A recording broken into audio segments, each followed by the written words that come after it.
3 billion peso room tour / studio tour begins now.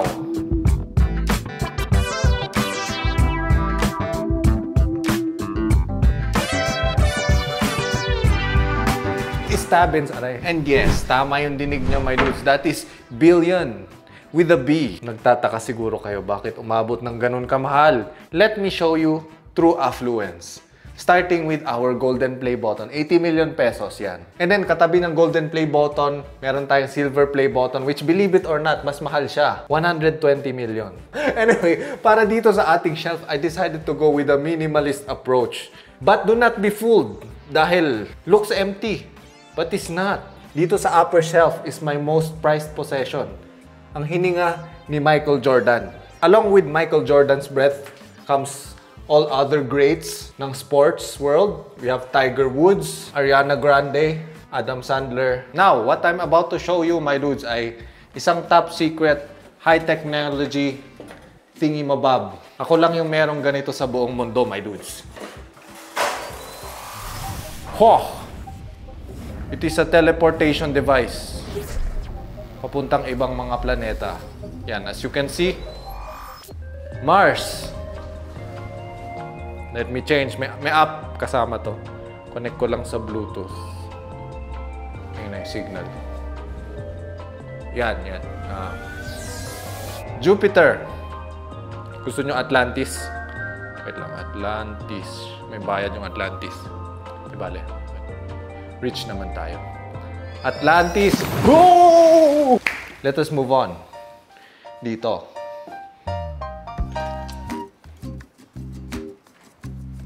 Banyo. 80K. Tinipid yung banyo. Okay, so wag nyo pansinin yung mga nakasabit.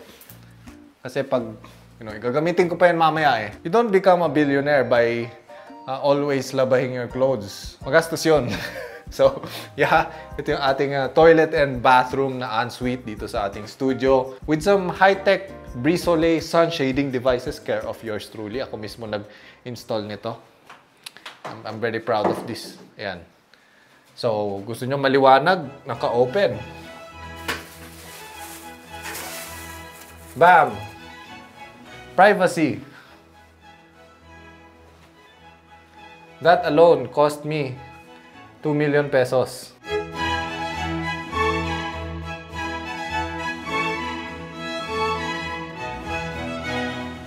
Okay, so right in front of our toilet and bathroom ay yung pinaka main space nitong lower level ng ating studio.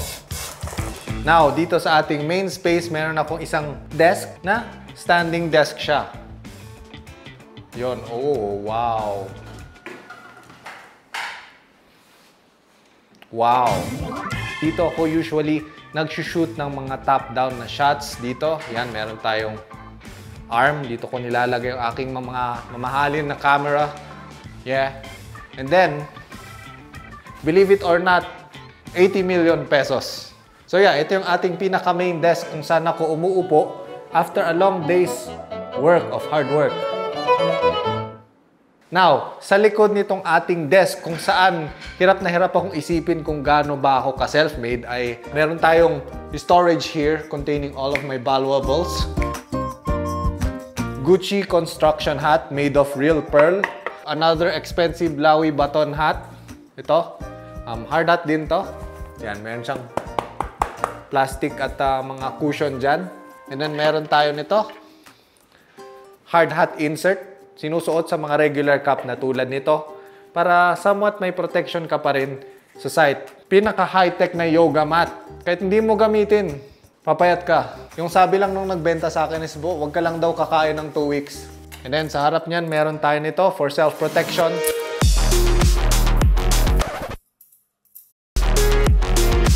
Stabins, aray.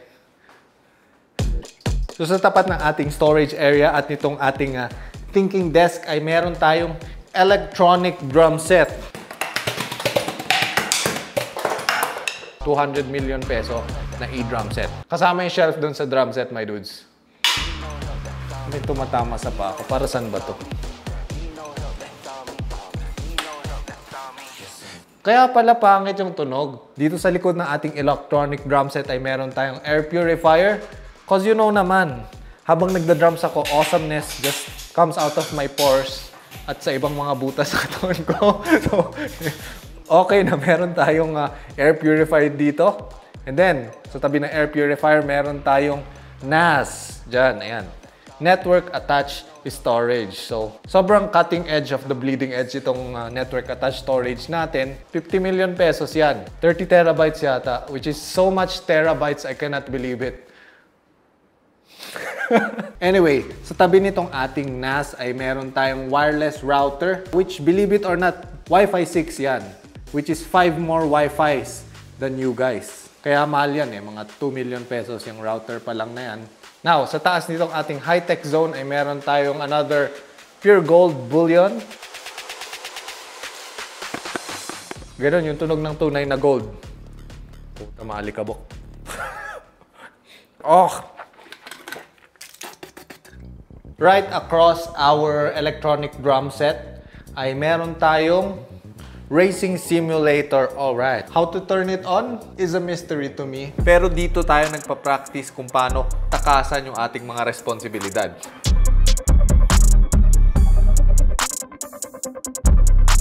Now, magmula dito sa ating driving simulator, ma-access na natin itong ating mamahalin na perforated sheet stairs. So, isa sa pinaka-trademark ng mga mamahalin and luxurious na bagay ay the less there is, the more expensive it costs. So, itong bakal na ito, marami siyang butas at dahil there is less bakal, mas mahal siya. Now, pati yung mga steps nitong ating hagdanan ay gawa sa perforated sheets, my dudes. Yan. Sa tabi niyang bakal na yan, may kita natin ay meron tayong flood control retaining wall. Yan. Ito pa lang, 300 million pesos na itong retaining wall na to. Hindi ko pinalagyan ng bakal. Anin mo yung bakal, di ba? Makaka-istorbo lang yun dun sa concrete at, you know, ipapawik niya yung concrete actually. Anyway, speaking of suspicious na pag-angat, let us angat ourselves onto the loft area, my dudes. And bam! With the power of expensive editing software and editing techniques only a rich person can master, naka-on na yung ilaw. Welcome sa ating loft area, my dudes, kung saan may kita nyo aking dual PC na tag 30 million pesos yung isang PC setup right over here. So dito ako nag-edit ng aking mga videos, nag-render ng mga 3D architect stuff, nag-gaming and nag-iisip kung paano ba gumawa ng ghost projects. Anyway, jokes aside, my dudes, seryoso muna tayo dahil alam ko marami sa inyo, my dudes, are interested sa PC stuff. So before going into the details, itong PC na ito, bigyan ko kayo ng general tour. Meron tayong 2 monitors, 132-inch, 127-inch. We have our peripherals right here. Peripherals. Sa ilalim itong ating desk ay ating dalawang PC setup. Nandito yung ating Intel-based PC and then meron tayong Ryzen based. And then, above those PCs ay meron tayong studio light dyan. Meron tayong mic at camera mount. At lahat ng yan, my dudes, ay nakasaksak dito sa EcoFlow Delta 3 na nagsisilbing UPS or pinaka-backup power ko. So tag-ulan na brownout man or pang peace of mind lang na kahit may sudden power outage, hindi mawawala yung mga hindi ko na-save na games, I mean trabaho. Now, ang kagandahan nitong Delta 3 ay kayang-kaya niya patakbuhin itong buong PC setup ko.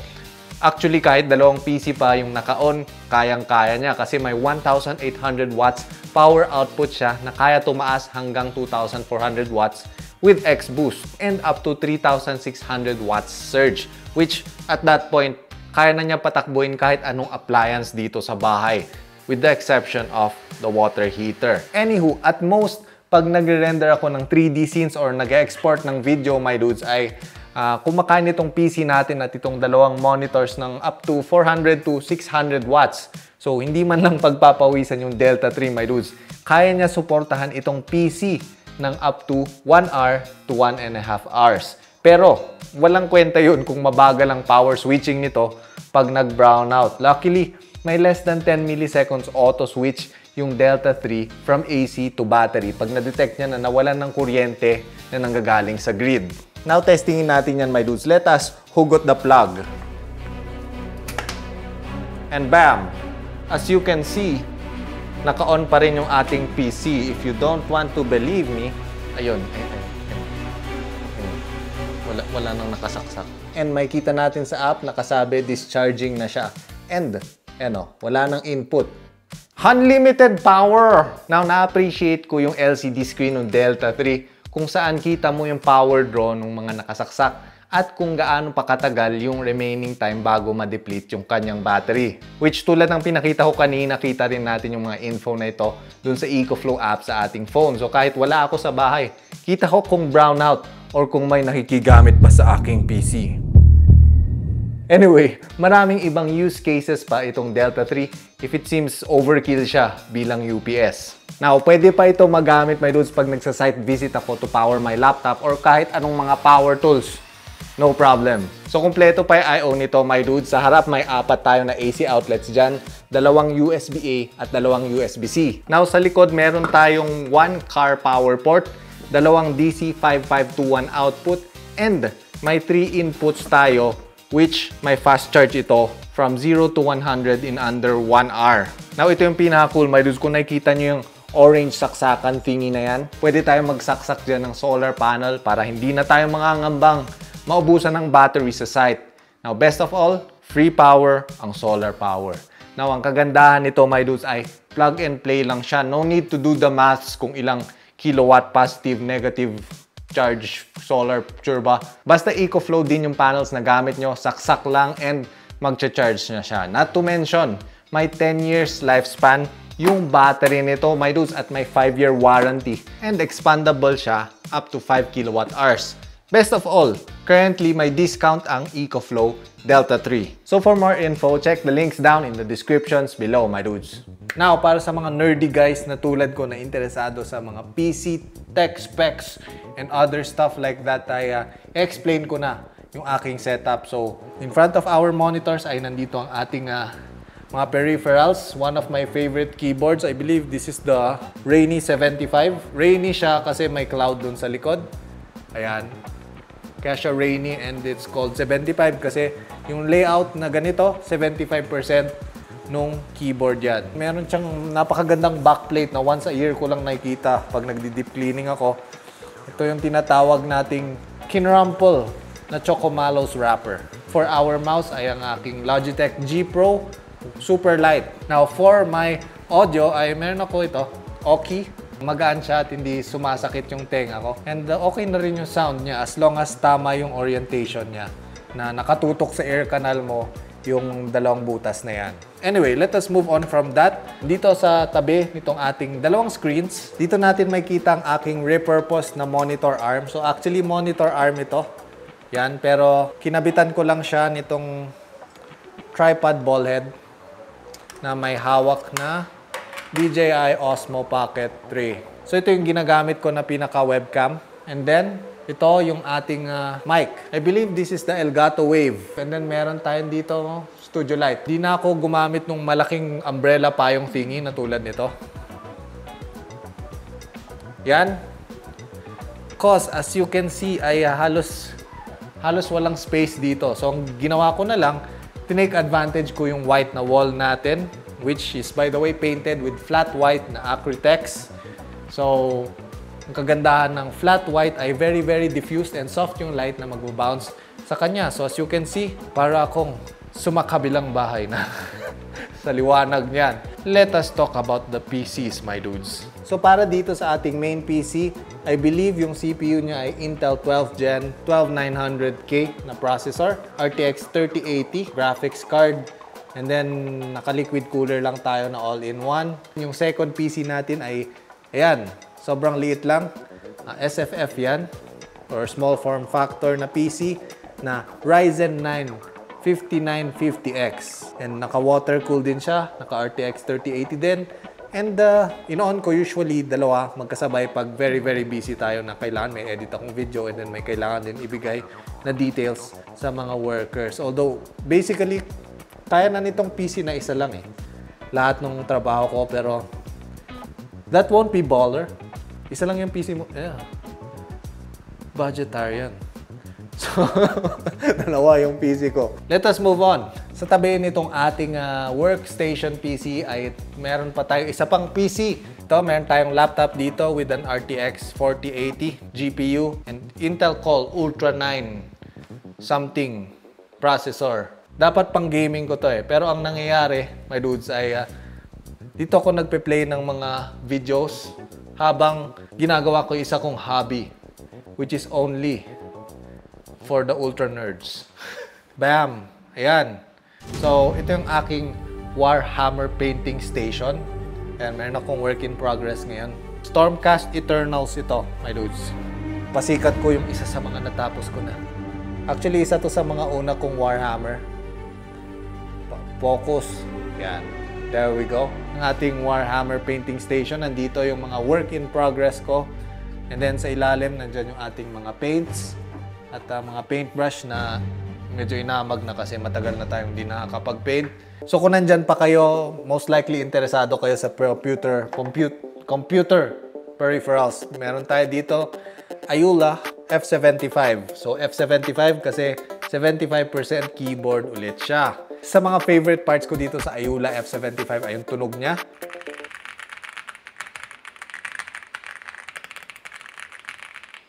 Parang marbles. Now, sa tabi nitong ating desk na ito ay meron tayong isa pang hobby. Aside from the Warhammer painting stuff ay meron tayong 3D printer dito, my dudes. So, itong 3D printer na gamit ko ay yung Bambu Lab A1 Mini. So, mas mura to ng onte kumpara dun sa A1 and hindi ko naman kailangan ng ganun kalaki na build plate. And ang kagandahan nitong mga Bambu Lab na printers ay plug and play lang siya. Pwede kang mag-print from an app sa phone. Sobrang convenient. Now, this is a must pag nagti-3D print kayo sa Pilipinas, my dudes. Fixed dry filament dryer. Pwede na kayo maglagay ng 2 filament dyan. And then from there, ay pwede nyo na siya i-feed directly dun sa inyong 3D printer. So, sa mga pinrint ko ay yung mount para dito sa ating posters right here.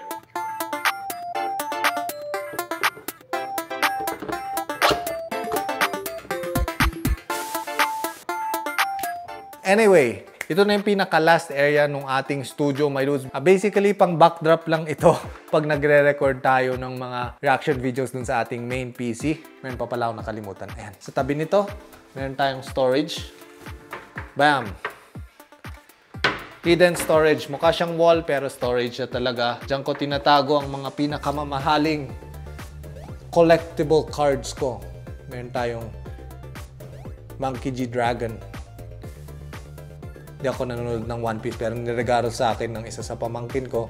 So maliban dyan, meron din pala tayong Magic the Gatherings. Alright. Yung isa sa pinaka-favorite ko na format ng Magic the Gathering ay Commander. Dati standard boy ako. I'm like, oh, Commander. Pero nung nakalaro ako ng Commander, wow, grabe. And with that, I guess dito na natin tatapusin itong ating room tour ng aking nerdy man cave. Which disclaimer lang ulit, jokes lang yung 3 billion pesos. Come on, man. Obviously, that's a joke, but you know, just in case. On the record, wala pang 1 million pesos most likely itong kwartong to. Baka nga 50K lang or 20K lang yung kwartong to.